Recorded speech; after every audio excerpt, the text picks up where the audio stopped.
అందరికీ నమస్కారం. మనం ప్రతి శనివారం జరుపుకునే స్వామి భక్తుల సత్సంగానికి శుభాహ్వానం పలుకుతూ, స్వామి మనకి శనివారం ఈరోజు అద్భుతంగా కొంతమంది తన భక్తుల్ని ఇక్కడికి పంపించారు.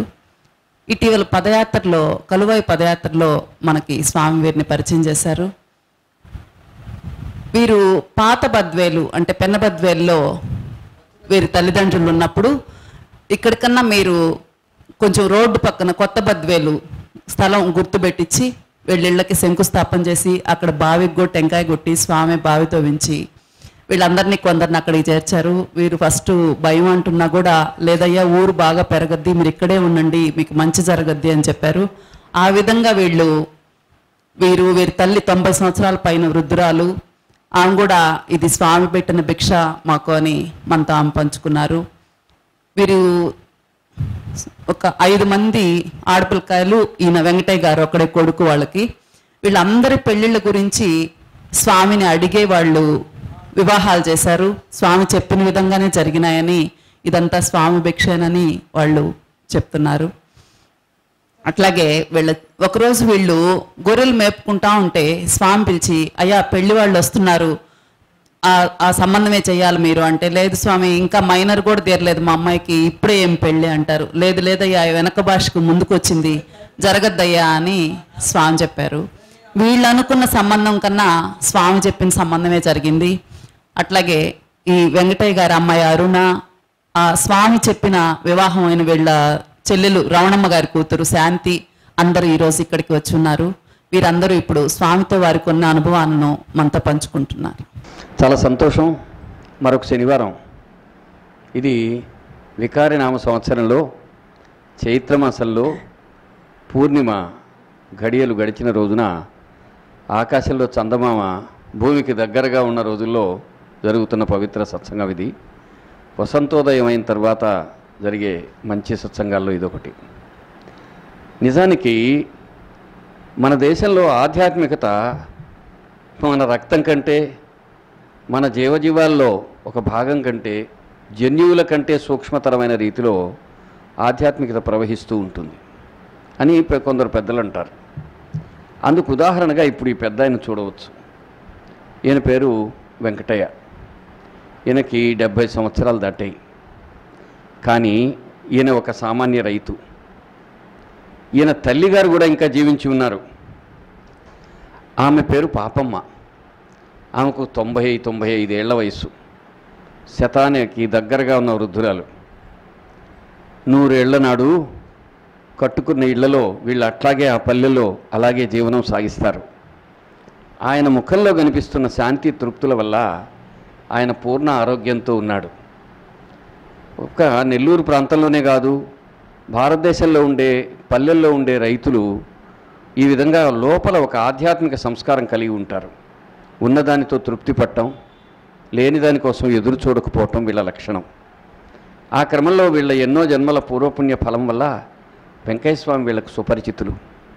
సుమారుగా మన లెక్క ప్రకారం అయితే 12 సంవత్సరాలు పైగా ఆ ప్రాంతంలో ఎక్కువ సమయం ఉన్నారాయన. మిగతా జీవితం అంతా కూడా తరచూ అక్కడికి వెళుతూ వస్తున్నారు. ఆ ప్రాంతంతో ఆయనకి సంబంధం ఉంది. ఆ ప్రాంతంలో కొల్లా చలమానాయుడు అనే మొట్టమొదటి రోజుల్లో ఉండే స్వామి భక్తుడు, స్వామి కూడా తోడుగా ఉన్న వ్యక్తి వీళ్ళ ఊరు. ఆ తర్వాత అక్కడే స్వామి చాలా కాలం ఉన్న విషయం, అనేక విషయాలు చెప్పడం జరిగింది. ఈరోజు మనకు తెలిసిన కొత్త విషయం ఏంటంటే, సోమశిల ప్రాజెక్టు కట్టడం, అవన్నీ స్వామి చెప్పిన సంగతులు మనకి ఇంతకుముందు తెలుసు. ఇటీవల ఆ పెన్నా నది పైన చాలా ఒక పెద్ద రోడ్డు వేస్తున్నారు. అక్కడి నుంచి ఆ రోడ్డు కనుక ఒకసారి పడిందంటే తిరుపతి ప్రాంతం నుంచి ఇటు కడప జిల్లా వరకు వెళ్ళే వాళ్ళందరికీ సౌకర్యం ఏర్పడుతుంది. ఆ రోడ్డు వస్తుందని వెంకయ్య స్వామి అప్పుడే చెప్పారనే మాట ఈరోజు మనకి వెంకటయ్య చెప్పారు. అంటే ఎన్నో వెలుగు చూడని విషయాలు వెంకయ్య స్వామి చెప్పినవి మనకి ఇంకా తెలియనివి ఉన్నాయనేది కూడా నిజం. ఇంకొక విషయం ఏంటంటే, ఈరోజు మానవ ప్రయత్నం కంటే దైవయత్నం గొప్పదని మనం నమ్మాల. నిజానికి ఈ కార్యక్రమం 5 గంటలప్పుడు మనం నిర్వహించుకుందాం అనుకున్నాం. 5 గంటల నుంచి చూస్తున్నాం. తమాషాగా ఏమైందంటే అతిథులు ఎప్పుడు వస్తే అప్పుడే చూద్దాం, ఈరోజు ఎంతసేపు అయినా పర్లేదు అని కూర్చున్నాం. చిత్రంగా వస్తున్న అతిథి ఒకరని చెప్పి వర్తమానం, వచ్చిన అతిథులు ముగ్గురు. ఆ ముగ్గురిని వెంకటేశ్వర మన లెక్కెప్పుడు తప్పే, ఆయన లెక్కెప్పుడు ఒప్పే. ఆ విధంగా చిరంజీవులైన 2 ఆడపిల్లలు వచ్చారు. ఒకరి ఈయన పుత్రిక, మరొక ఆమె కూడా పుత్రిక సమానురాలు. వీళ్ళ ఈ ముగ్గురు కుటుంబాలతోనూ స్వామికి ఉన్న దగ్గరి సంబంధము ఈరోజు సత్సంగంలో ప్రధాన అంశం. కాబట్టి అంతేకాకుండా కొంతకాలం ముందు గల్ఫ్లో ఉండే వెంకటేశ్వర్లు అనే ఒక చిరంజీవి, ఒక సోదరుడు మనకు కాల్ చేశాడు.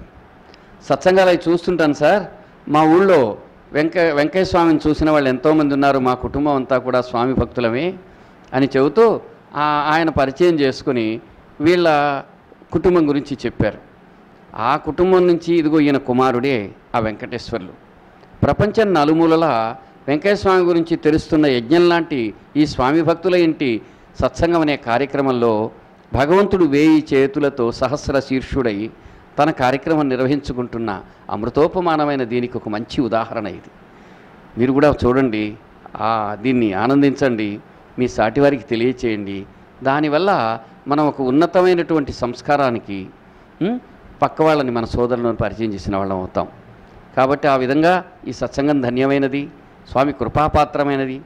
అందుకని ఇక్కడికి వచ్చిన ప్రతివారు కూడా స్వామి దయవల్ల వచ్చామని, స్వామి దయవల్లనే ఈ సత్సంగాన్ని వింటున్నామని భావించమని మేము భావిస్తూ మీలో ఉండే పరమాత్ముడికి నమస్కరిస్తున్నాం.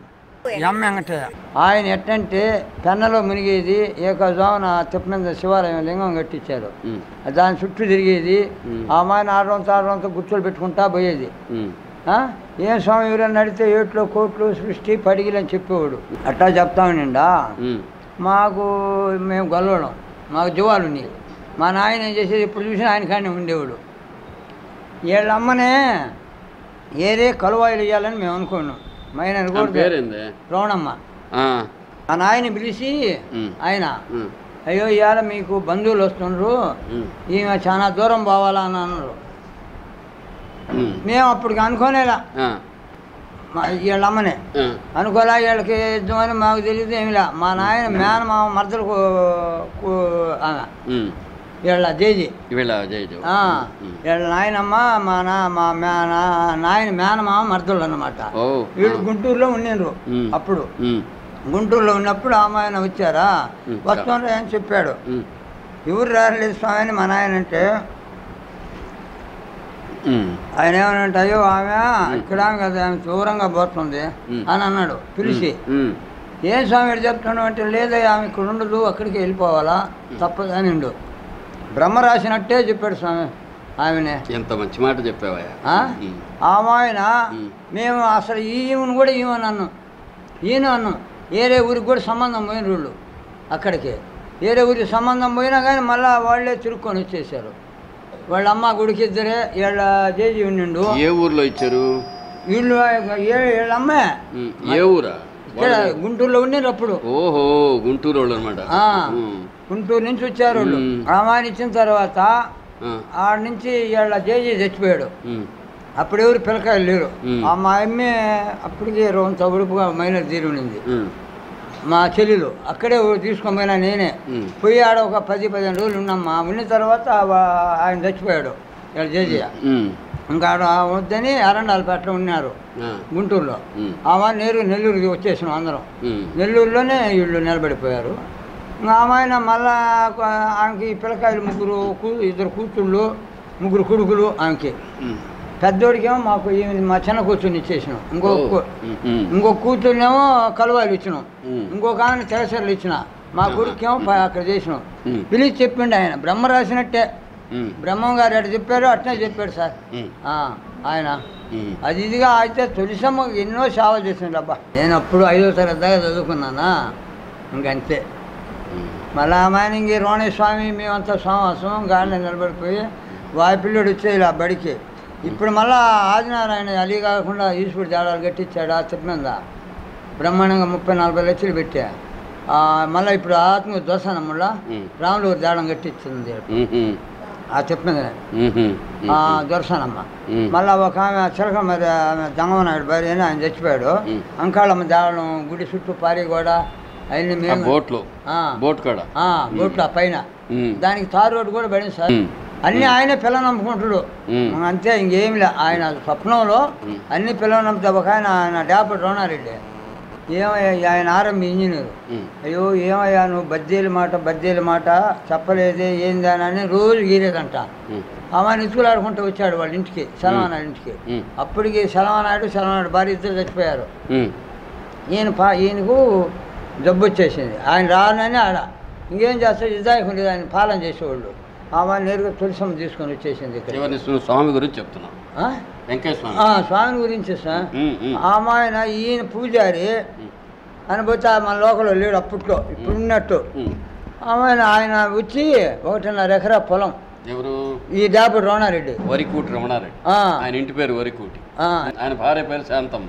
అక్కడ ఏటిగడ్డని ఆశ్రమం ఏర్పంచోళ్ళ డాపుడు వినుగుచ్చి చందన ఆయన అదే కండ్లేరు పక్కన. నిజంగా వెంకయ్య స్వామికి చలమానాయుడు పరిచయం అయ్యేటప్పటికి చలమానాయుడు కొంత పొలం ఉంది, కొంచెం ఎక్కువ పొలం ఉంది, అంతా పోయింది. అదంతా కోర్టులు గొడవలు గందరగోళంలో పోగొట్టుకున్నాడు. కోర్టులు ఏం లేదు సార్, ఆయన కోర్టులే పాడలే. నేను చెప్పేది వచ్చిన వాళ్ళకి వండి పెట్టాను, వచ్చిన వాళ్ళకి అందరికి వండి పెట్టేది. ఆమె బియ్యము బేడలు అంగటే అప్పు తెచ్చేది. ఆమె ఆ అంగటోళ్ళకి కాంట్రోళ్ళకి ఇచ్చిన కాడ రాసుకుంటుండేది. వాళ్ళు తలా 1 ఎకరా ఇచ్చేది సంవత్సరం. ఇట్లా అయిపోయింది. నేను కూడా 2 ఎకరాల పొలం కొన్నా సార్. ఇప్పుడు బ్రహ్మాండంగా వాళ్ళదే. ఇప్పుడు 40 లక్షలు కడిగిన ఇలా, అప్పుడు 550 కొన్నా వాళ్ళ పొలం.